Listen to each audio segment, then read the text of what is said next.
Les relations chrétiennes dans l'Église, dans 1 Thessaloniciens 5, verset 12, il est dit « Nous vous prions, frères, d'avoir de la considération pour ceux qui travaillent parmi vous, qui vous dirigent dans le Seigneur et qui vous exhortent. » Alors l'apôtre dira « Ayez pour eux beaucoup d'affection à cause de leurs œuvres, soyez en paix entre vous. » Alors, quelques dernières recommandations ici de l'apôtre dans cet épître aux Thessaloniciens. La version Semeur dira « Nous vous demandons, frères, d'apprécier aussi ceux qui travaillent parmi vous, qui vous dirigent au nom du Seigneur et qui vous avertissent. Alors, témoignez-leur une grande estime et de l'affection à cause de leur travail. Vivez en paix entre vous. » Alors les relations ici dans l'Église, l'affection, l'estime, le respect mutuel et l'amour, quel beau cocktail ici, et vous savez, le respect attire aussi la bénédiction du Seigneur. Alors la valeur des authentiques serviteurs et servantes de Dieu, savoir honorer ceux qui travaillent au milieu de nous, et une question aussi se pose, comment honorer ceux qu'on ne reconnaît pas ? Vous savez, il y a les vrais serviteurs du Seigneur et aussi les faux, les déguisés. Dans 2 Corinthiens 11, verset 13, il est dit « Ces hommes-là sont de faux apôtres, des ouvriers trompeurs, déguisés en apôtres de Christ. » Et cela n'est pas étonnant puisque Satan lui-même se déguise en ange de lumière. Il n'est donc pas étrange que ces ministres aussi se déguisent en ministres de justice. Leur fin sera selon leurs œuvres. Alors dira l'apôtre à ses Corinthiens, si quelqu'un vient vous prêcher un autre Jésus que celui que nous avons prêché, ou si vous recevez un autre Saint-Esprit que celui que vous avez reçu, ou un autre évangile que celui que vous avez embrasé, alors vous le supportez fort bien. Or, j'estime, dira l'apôtre, que je n'ai été inférieur en rien à ces apôtres par excellence. Si je suis un ignorant, dira-t-il sous le rapport du langage, je ne le suis point sous celui de la connaissance. Et nous l'avons montré, dira-t-il, parmi vous à tous égards et en toutes choses. Alors les super apôtres, ceux qui falsifient la parole de Dieu en proposant un faux Jésus, un faux Saint-Esprit et un faux évangile. Alors Jésus nous donnera aussi des moyens de les reconnaître et il dira, vous les reconnaîtrez à leurs fruits et non pas par leurs dons, par leur charisme ou par leurs exploits. Dans Matthieu 7, verset 15, gardez-vous des faux prophètes. Ils viennent à vous en vêtements de brebis, mais au-dedans, ce sont des loups ravisseurs. Alors vous les reconnaîtrez à leurs fruits, cueille-t-on des raisins sur des épines ou des figues sur des chardons. Tout bon arbre, dira le maître, porte de bons fruits, mais le mauvais arbre porte de mauvais fruits. Un bon arbre ne peut porter de mauvais fruits, ni un mauvais arbre porter de bons fruits. Alors Paul, lui, ne cessait de mettre en garde les chrétiens. Et ne cessait de les avertir contre les faux enseignants, contre les faux docteurs. Et attention à toutes ces nébuleuses autour de nous, à toutes ces sectes aussi qui pullulent dans ce monde, partout dans ce monde, et qui malheureusement font bon nombre d'adeptes et qui, voyez-vous, infectent beaucoup de cœurs, beaucoup d'assemblées aussi, beaucoup d'églises. Alors Paul se mettra toujours en opposition directe d'avec eux, c'est-à-dire d'avec ces colistiers de Satan, et à ces saints de Corinthe, il dira, je vous rappelle, frères, l'évangile que je vous ai annoncé, que vous avez reçu, dans lequel vous avez persévéré, et par lequel aussi vous êtes sauvés, si vous le retenez tel que moi, Paul, l'apôtre, je vous l'ai annoncé. Autrement, vous auriez cru en vain. Voilà, vous auriez cru inutilement si vous ne m'écoutez pas, parce que ce que je dis vient du Seigneur. Alors, vous allez croire dans le vide, et ce ne seront pas, voyez-vous, tous ces faux enseignements qui pourront bien sûr vous apporter le salut. Mais, dira l'apôtre, si vous persévérez là-dedans, dans cet évangile que je vous ai donné, alors bien sûr, et par lequel vous êtes sauvés, et aussi si vous le retenez tel que je vous l'ai annoncé. Alors nous devons prendre garde à cela. Nous devons nous placer devant le Seigneur pour dire, Seigneur, quel type d'enseignement ai-je ? Est-ce que je suis dans un bon enseignement ou dans un mauvais enseignement ? Est-ce que je suis dans la vérité ? Ou est-ce que j'ai été béanné ? Vous savez, il est tellement facile de se laisser avoir quand nous voyons autour de nous toutes ces sectes et religions qui ont pignon sur rue. et qui brasse une multitude, des millions et des millions d'âmes. Et voyez-vous, beaucoup suivent sans discernement, sans poser la question au Seigneur, sans réfléchir, et ils vont à l'abattoir. Alors nous vous prions, frères, d'avoir de la considération pour ceux qui travaillent parmi vous. Dira Paul aux Thessaloniciens qui vous dirigent dans le Seigneur et qui vous exhortent. Ayez pour eux beaucoup d'affection à cause de leurs œuvres. Soyez aussi en paix entre vous. Alors, les relations dans l'Église. Dans l'Église, Dieu établit ses serviteurs. Il les établit pour travailler pour son peuple, non pas pour leur propre vente, pour de l'argent, pour se faire, voyez-vous, un grand système à développer, ou un type d'entreprise religieuse, ou que sais-je. Mais le Seigneur choisit, établit ses serviteurs et servantes pour œuvrer pour lui, et le Seigneur met ses messagers, voyez-vous, là, au milieu de son peuple pour conduire et pour exhorter son peuple. Alors nous vous prions, frères, d'avoir de la considération pour ceux qui travaillent parmi vous, qui vous dirigent dans le Seigneur et qui vous exhortent. Alors travail ici en grec, c'est le verbe kopiao, et qui est généralement traduit par travailler, avoir travaillé, être fatigué aussi, prendre de la peine, avoir souffert. Alors je ne sais pas si nous sommes arrivés à ce stade, on sait avant le Seigneur d'être épuisé, voyez-vous, d'avoir souffert, d'avoir été persécuté, et d'avoir même travaillé de nos mains, voyez-vous, pour pouvoir aussi prêcher l'évangile gratuitement. Je ne sais pas quelle a été votre expérience, chers amis, frères et sœurs, mais en tout cas, c'est ce que le Seigneur nous demande, c'est d'offrir gratuitement l'évangile que nous avons reçu gratuitement. Alors, il nous faut travailler. Il nous faut travailler pour le Seigneur. Dans Romains 16, 6, il est dit « Saluez Marie, qui a pris beaucoup de peine pour vous ». Dans Romains 16, 12, « Saluez Tryphène et Tryphose, qui travaillent toujours kopiao ici pour le Seigneur.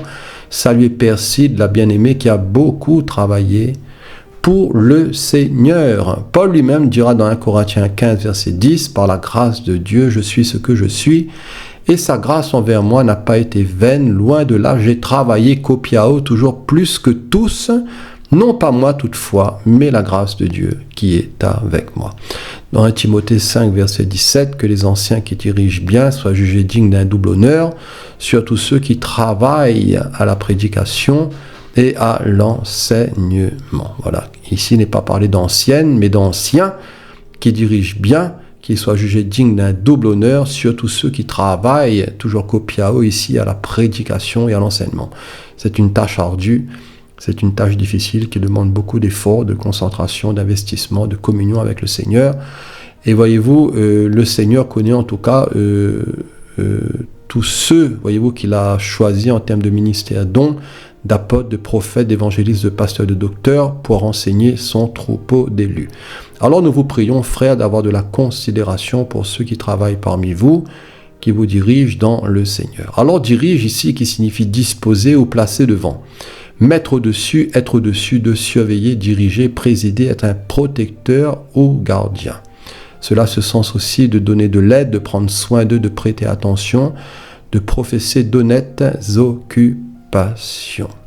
Donc dans Romains 12, 6, il est dit « Puisque nous avons des dons différents selon la grâce qui nous a été accordée, que celui qui a le don de prophétie l'exerce selon l'analogie de la foi, que celui qui est appelé au ministère s'attache à son ministère, que celui qui enseigne s'attache à son enseignement, et celui qui exhorte à l'exhortation, que celui qui donne le fasse avec libéralité, que celui qui préside le fasse avec zèle, que celui qui pratique la miséricorde le fasse avec joie. » Alors pour bien diriger l'Église, l'ancien doit bien diriger sa maison. Et il faut reconnaître que cela n'est pas facile. C'est une haute responsabilité, c'est une grande fonction. Mais la Bible nous dit que pour bien diriger l'Église du Seigneur, l'ancien doit bien diriger sa maison. Dans 1 Timothée 3,4, il faut qu'il dirige bien sa propre maison et qu'il tienne ses enfants dans la soumission et dans une parfaite honnêteté. Car si quelqu'un ne sait pas diriger sa propre maison, comment prendra-t-il soin de l'Église de Dieu ? Voilà, dans 1 Timothée 3,12, concernant les diacres, eux aussi doivent être maris d'une seule femme et diriger bien leurs enfants et leur propre maison. Des critères ici de haute qualité et de responsabilité. C'est pour cela la Bible nous dit que ceux qui enseignent également seront jugés plus sévèrement. Alors nous vous prions, frères, d'avoir de la considération pour ceux qui travaillent parmi vous, qui vous dirige dans le Seigneur, dans le Seigneur. Alors, dans l'Église du Seigneur, on n'est pas PDG comme dans une entreprise ou dans une association cultuelle ou culturelle. Le Seigneur ne reconnaît pas les petits papes. Alors, dans le Seigneur, c'est-à-dire conforme au Seigneur, conforme à son désir, à sa volonté, à son plan, à son cœur, à ses affections, à son amour aussi pour l'Église, à sa parole et à sa volonté. Alors nous vous prions, frères, d'avoir de la considération pour ceux qui travaillent parmi vous, qui vous dirigent dans le Seigneur et qui vous exhortent. Exhorte dans Colossiens 1, 28, il dit « C'est lui que nous annonçons, exhortant tout homme et instruisant tout homme en toute sagesse, afin de présenter à Dieu tout homme devenu parfait en Christ. » Dans Colossiens 3, 16, que la parole de Christ habite parmi vous abondamment, instruisez-vous et exhortez-vous les uns les autres en toute sagesse, par des psaumes, par des hymnes, par des cantiques spirituels, chantant à Dieu dans vos cœurs sous l'inspiration de la grâce. Alors, exhorter a aussi ce sens d'avertir. Dans 1 Thessaloniciens 5, verset 14, nous vous en prions aussi, frères, avertissez. C'est le même mot ici. Ceux qui vivent dans le désordre, consolez ceux qui sont abattus, supportez les faibles, usez de patience envers tous, ne le regardez pas comme un ennemi, mais avertissez-le comme un frère. Alors les relations dans l'Église. Dans l'Église, Dieu établit ses serviteurs pour travailler pour son peuple, pour le diriger et pour l'exhorter. Dans l'Église, Dieu nous appelle à vivre aussi en paix, en évitant les divisions. Au verset 13 de notre lecture, il est dit « Ayez pour eux beaucoup d'affection à cause de leurs œuvres, soyez en paix entre vous. » Alors à Corinthe, il y avait beaucoup de difficultés, beaucoup de problèmes, et l'un de ces problèmes était les divisions. Dans 1 Corinthiens 3, verset 1, « Pour moi, frères, ce n'est pas comme à des hommes spirituels, dira l'apôtre aux Corinthiens, que j'ai pu vous parler, mais c'est comme à des hommes charnels, comme à des enfants en Christ. Alors je vous ai donné du lait, dira l'apôtre, et non de la nourriture solide, car vous ne pouviez pas la supporter, et vous ne le pouvez pas même à présent, parce que vous êtes encore charnels. En effet, dira l'apôtre, puisqu'il y a parmi vous de la jalousie et des disputes, n'êtes-vous pas charnels et ne marchez-vous pas selon l'homme? Quand l'un dit « Moi, je suis de Paul », et un autre « Moi d'Apollos », n'êtes-vous pas des hommes? Qu'est-ce donc qu'Apollos et qu'est-ce que Paul? Des serviteurs par le moyen desquels vous avez cru selon que le Seigneur l'a donné à chacun. Alors j'ai planté, dira l'apôtre, Apollos a arrosé, mais Dieu a fait croître en sorte que ce n'est pas celui qui plante qui est quelque chose, ni celui qui arrose, mais Dieu qui fait croître. Celui qui plante et celui qui arrose sont égaux, et chacun recevra sa propre récompense selon son propre travail. Au verset 21, Paul rajoutera ceci, que personne donc ne mette sa gloire dans des hommes, car tout est à vous, soit Paul, soit Apollos, soit Céphas, soit le monde, soit la vie, soit la mort, soit les choses présentes, soit les choses à venir. Tout est à vous, vous êtes à Christ et Christ est à Dieu. Voilà, comme ça c'est clair. Pas de clan, pas de division, pas de préférence de parti pris, voyez-vous, pour tel serviteur de Dieu. Mais voyez-vous, tous nous sommes un dans le Christ Jésus et chacun à sa place et les brebis sont bien gardées. Alors nous pouvons peut-être affectionner plus particulièrement un prédicateur parce qu'il a un certain charisme, cela, voyez-vous, n'est pas interdit, mais nous ne devons pas faire, voyez-vous, de comparaison et nous ne devons pas faire de clan, de scission dans l'Église pour les serviteurs de Dieu. 1 Corinthiens 11, verset 17. En donnant cet avertissement, ce que je ne loue point, c'est que vous vous assemblez toujours, Corinthiens, non pour devenir meilleurs, mais pour devenir pire. Quel drame! Voilà, s'assembler non pas pour avancer, mais pour reculer. Et d'abord, dira l'apôtre, j'apprends, lorsque vous vous réunissez en assemblée, il y a parmi vous des divisions, et je le crois en partie, dira l'apôtre, car il faut qu'il y ait aussi des sectes parmi vous, afin que ceux qui sont approuvés soient reconnus comme tels au milieu de vous. Alors les scandales, les divisions, les sectes, les clans, les partis pris minaient déjà les églises du début. Alors qu'en est-il de nos jours?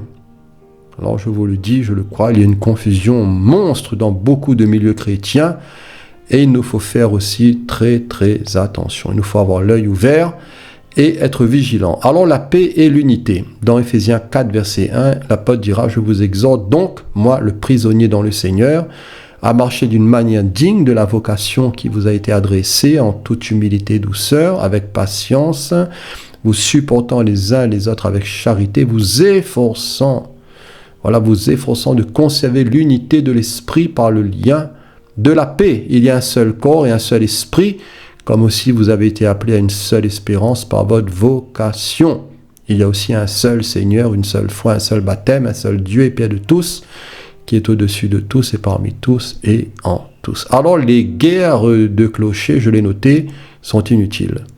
Les guerres de paroisse, les guerres de dénomination, les guerres d'hommes de Dieu, vous voyez, tout cela n'est que, excusez-moi le mot, mais tout cela n'est que stupidité. Alors la paix favorise aussi la croissance. Dans Acte 9, verset 31, il est dit que l'Église était en paix dans toute la Judée, la Galilée, la Samarie, s'édifiant et marchant dans la crainte du Seigneur, et elle s'accroissait par l'assistance du Saint-Esprit. L'Église était en paix. En paix, en grec, est la définition de Irénée, qui signifie dans un état de tranquillité nationale, exemption aussi de la rage et du ravage de la guerre, paix aussi entre les individus, harmonie, concorde, sûreté, sécurité, prospérité, félicité à cause de la paix et de l'harmonie qui rendent les choses sûres et prospères. La paix aussi du Messie, le chemin qui conduit à la paix, au salut. Alors Dieu est un Dieu de paix. Dieu n'est pas dans le trouble, dans les bagarres, dans les disputes, dans les rixes. Le Seigneur aime quand l'Église s'accroît par l'assistance du Saint-Esprit et non par des gadgets humains. Mais l'Église s'accroît, c'est toujours, voyez-vous, par l'assistance de l'Esprit de Dieu. Elle était en paix, elle s'édifiait et elle marchait, voyez-vous, dans la crainte du Seigneur, devant la face du Seigneur. Alors, pour la chrétienté, l'état tranquille de l'âme aussi assuré de son salut à travers Christ. Cela est très important, qui ne craint rien de Dieu et se contente de son sort terrestre, quel qu'il soit. Cela est important de vivre tranquillement, paisiblement. Voyez-vous, que nous ayons beaucoup ou peu, voyez-vous, ce n'est pas cela qui est important. Ce qui est important, c'est notre relation avec le Seigneur. Et si nous sommes dans un manque, le Seigneur a aussi le pouvoir de nous combler. Mais vivons paisiblement, occupons-nous de nos propres affaires, travaillons de nos mains pour ceux qui peuvent. Il y en a de ceux qui peut-être ne peuvent pas travailler. Voilà, moi, depuis quelques jours, je suis en arrêt parce que j'ai des douleurs chroniques, voyez-vous, au niveau du genou. Donc, ce n'est pas que je ne veux pas travailler, mais je ne peux pas. Voilà, je suis quelque peu fatigué. Mais par la grâce du Seigneur, je suis chez moi et je médite, je prie. Et par la grâce de Dieu aussi, je peux vous communiquer quelques paroles. Alors, c'est aussi l'état béni de l'homme juste et pieux après la mort. Voilà, tout cela qui signifie la paix, Irénée. Voilà, vous voyez, tout cela est vaste, l'état aussi béni de l'homme juste et pieux après la mort. Alors soyons des artisans de paix. Et heureux ceux qui procurent la paix, dira la Bible, car ils seront aussi appelés fils de Dieu. Pour terminer, sachons reconnaître les vrais serviteurs du Seigneur, ayons pour eux aussi du respect, voilà, de l'affection. Préservons aussi l'unité et l'unité de l'esprit par le lien de la paix. Voilà, soyez bénis, que le Seigneur Jésus vous bénisse tous abondamment.